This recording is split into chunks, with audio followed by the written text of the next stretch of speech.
नमस्कार।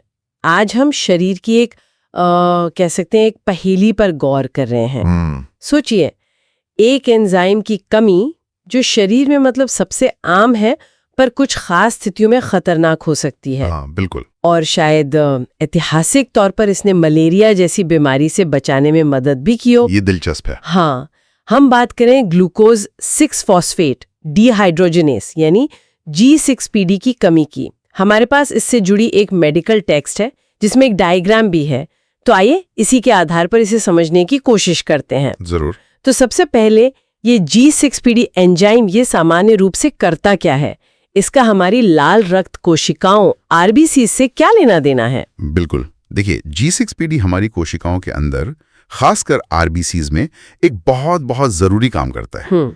ये एक अणु बनाता है जिसे NADPH कहते हैं। अब आप NADPH को एक तरह का समझ लीजिए सेल का पावर बैंक।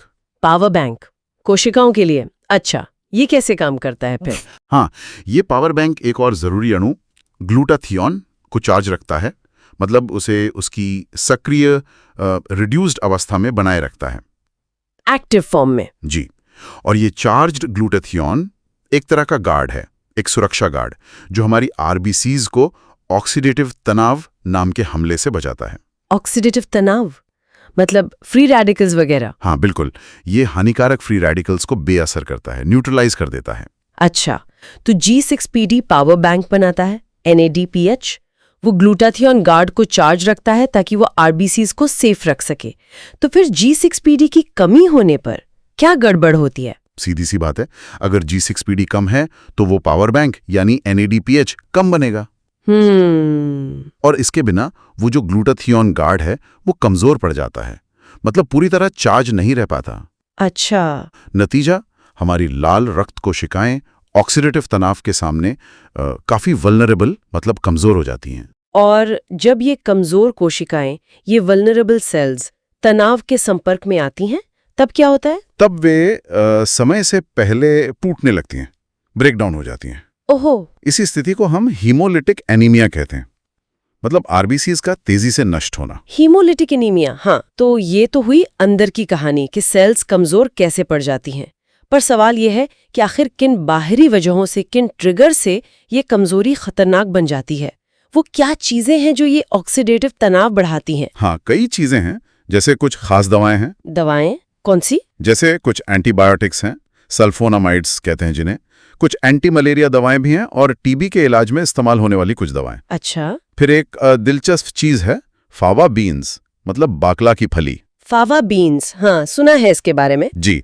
और शायद सबसे आम वजह है संक्रमण, इन्फेक्शन। इन्फेक्शन? वो कैसे? जब शरीर में कोई इन्फेक्शन होता है तो हमारी अपनी इम्यून सिस्टम, हमारी प्रतिरक्षा प्रणाली भी लड़ाई के दौरान फ्री रेडिकल्स छोड़ती है। ओह अच्छा, बॉडी का अपना डिफेंस मैकेनिज्म ही। हाँ, और ये फ्री रेडिकल्स इन कमजोर RBCs पर भारी पड़ सकते हैं अगर G6PD की कमी हो तो। समझी। और जब ये कोशिकाएं तनाव झेलती हैं तो उनमें दिखता क्या है? हमने जो पढ़ा उसमें हेन्स बॉडीज और बाइट सेल्स का जिक्र था, ये क्या है? हाँ, ये माइक्रोस्कोप में दिखता है। जब ऑक्सीडेटिव तनाव होता है तो सेल के अंदर हीमोग्लोबिन डैमेज होकर गुच्छे बना लेता है। गुच्छे? जी, डीनेचर्ड प्रोटीन के गुच्छे। इन्हें हाइन्स बॉडीज कहते हैं। समझिए कि कोशिका के अंदर जैसे कचरा जमा हो गया हो। अच्छा, जैसे सेल के अंदर क्लम्प्स बन गए। बिल्कुल।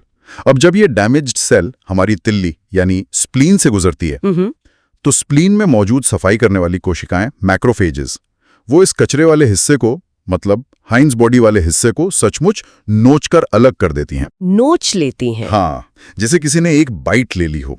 इसीलिए कोशिका कटी हुई सी दिखती है, जिसे बाइट सेल कहते हैं। वाह, बाइट सेल। हाँ, ये नाम बिल्कुल सही लगता है फिर तो।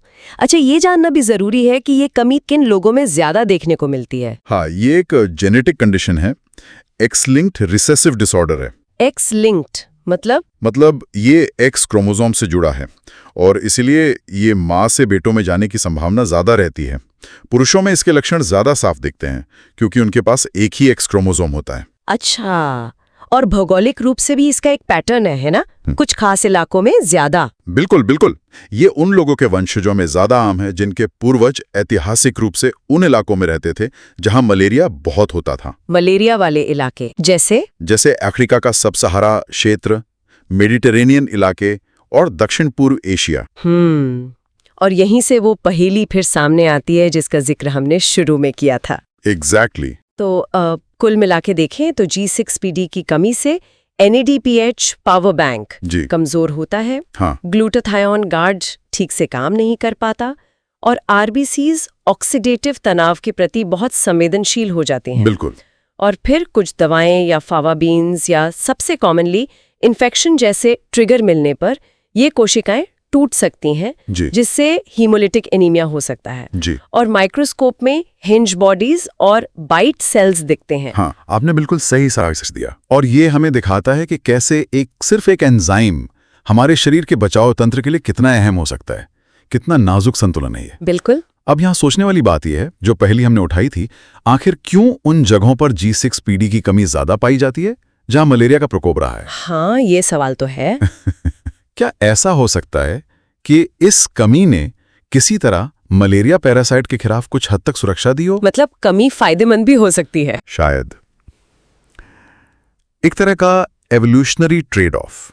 मतलब एनीमिया का खतरा तो है, लेकिन शायद मलेरिया से कुछ बचाव मिलता हो, और इसी वजह से ये जीन पीढ़ी दर पीढ़ी बना रहा उन आबादियों में।